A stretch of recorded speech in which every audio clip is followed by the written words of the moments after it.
nickname me. It's cool that you understand that. Yeah, it comes from watching. They call me Jimmy the Jet Trail Prophet. That's our fun name on the Sky Watching channel. Every every night, night. contrails and stuff. Contrails, chemtrails. That's what I mean. It doesn't matter. It's a chemical reaction to the atmosphere. People can argue and say it's not chemicals, but the contrail definition is a chemtrail. Well, can you explain to me? I study it too at Valley Forge, and I noticed. Oh, you watched it there? Or you studied it at many, a course? Many a times. No, I just. Yeah, you watch it. You observe it. Yeah. And so, let me tell you two things. One story is Valley Forge, right? So, like, whenever I see 3 or 4 planes like in a row. Yes. You know, running the same course, just in a row. Yes. Not too far apart, and they're both putting out an exhaust, and this exhaust. It looks like a contrail at first, but then it dissipates, and then the sky has like an oil slick looking. Yeah, and it lights the rainbows more. Yeah. So, to me, the sun thing, and then it gets cloudy. By the way, like an hour later, it's overcast. You got it. You're not making this up. You're seeing the same things I saw this like 2 years ago. Yeah, and then I was at work one day, like 5 years ago. Whenever that stuff started being on the internet more, and I saw them doing the same thing, but just in like above Montgomery County somewhere. I like meeting people like you. It's a rare thing to see other people observing the same thing. I don't think too many people are observant these days. And then here it comes now. And when you start to call it, that it's what's going to happen. Yeah, I don't even know much about clouds and whatever, but like whenever I see the planes flying that pattern, I watch, and it does the same thing. It's a consistency. You can't argue with consistency. Yeah. And then we have Professor DK and Associates. That's Professor David Keith from Harvard University. Mm-hmm. He's been in the sky business, I call it sky business, for over 2 decades. So there's David Keith, solar geoengineering in Harvard since 2007. But what is their or 17? goal? I mean, there's lots of industries that could benefit, right? Like when it's cloudy, people are depressed. Pharma sells depression. Exactly. I don't know. Like, I mean, what is the end game though? I'm trying to understand. The end. Yeah. Under control, are they keeping us from overheating from the sun? Like, and all these things are to be considered too. But they won't give us. Yourself, oh yeah, I have lots of theories, and I'm so liking this here and you talking here. Sorry to mess you up. No. Pretty, your voice is surprising this to hear somebody else besides me in the video. They're pretty clouds, but that doesn't really look like the clouds did when I was a kid. I'm almost 60. And I remember the clouds, and I remember they're mostly animal shapes, and we would look at them, and we'd have the time to look at them. They were cumuluses. Yeah.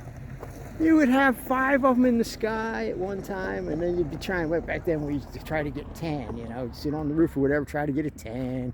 Yeah. And oh dang, that cloud's in the way, and you just watch it, and then you'd see it with your eyes. It would slowly swirl and churn. But these, they're totally different.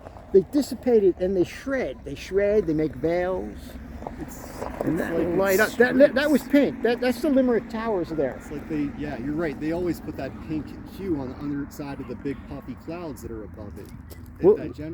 Those smokestacks. Yeah, you know. Yeah. It's the double smokestacks. Yeah. Yeah, the clouds are different there, but I kind of expect that, right? They're putting out like sulfur compounds or whatever is right. So you're having see, the other thing is sky watchers are, they're listen to me right now. If I put this up, you have all kinds of spiritual ideas about the sky and what's going on. So I have a lot of sky watchers claiming it's demons, and they don't want people not to believe them, and all this kind of stuff.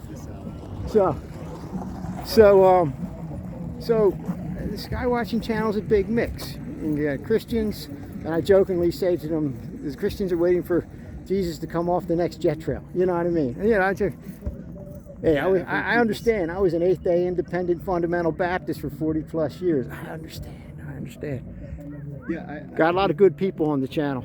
To me, it just seems like we're meddling in God's affairs. If that's really what they're doing up there, it doesn't seem like man's role to be doing that.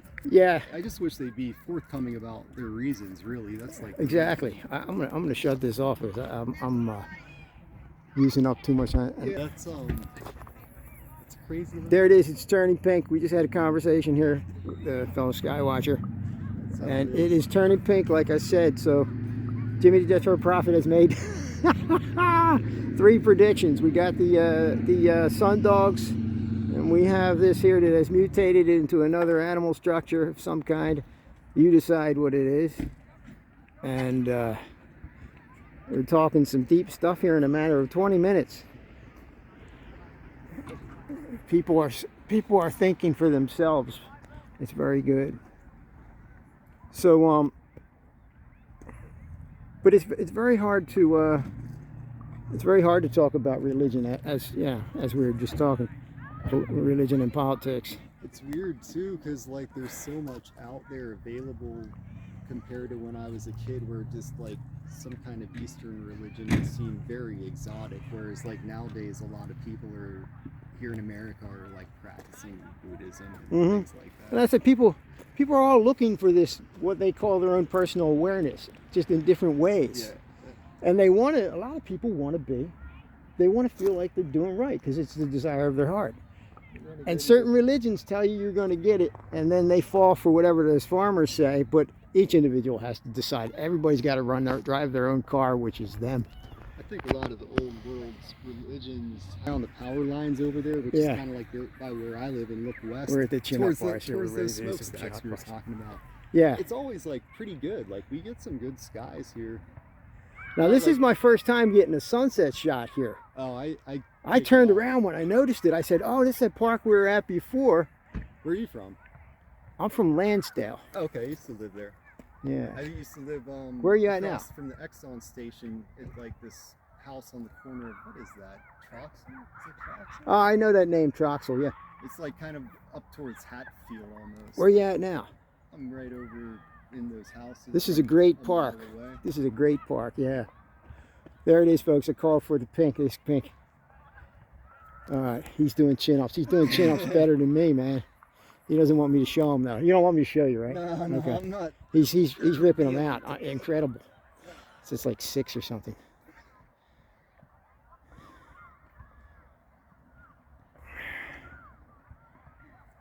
All right.